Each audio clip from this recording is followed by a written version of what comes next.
নির্বাচন কমিশনের আধুনিকায়নের চেষ্টা এবার রূপ নিল নিরাপত্তা কেলেঙ্কারিতে।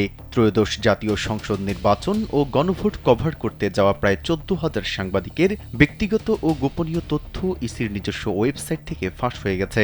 শনিবার বিকেল ৪টার দিকে হঠাৎ করেই pr.ecs.gov.bd ওয়েবসাইটে সাংবাদিকদের নাম, এনআইডি নম্বর, মোবাইল নম্বর এবং আবেদনের পূর্ণাঙ্গ কপি সবার জন্য উন্মুক্ত হয়ে পড়ে।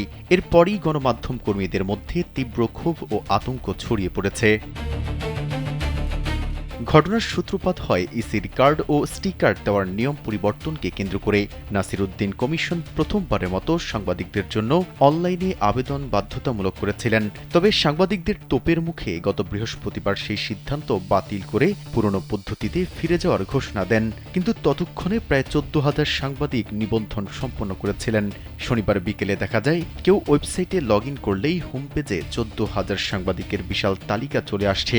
সেখানে কেবল নামই নয়, জাতীয় পরিচয়পত্র ও ব্যক্তিগত মোবাইল নম্বরের মতো গোপনীয় তথ্য নিমিষে দৃশ্যমান হচ্ছে। এর কিছুক্ষণ পর থেকে ওয়েবসাইটটিতে আর প্রবেশ করা যায়নি।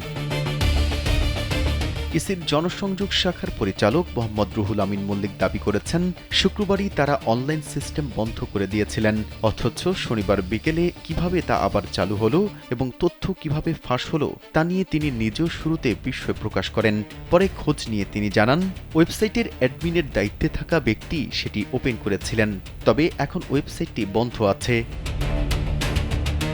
মেহেদী হাসান, কালবেলা।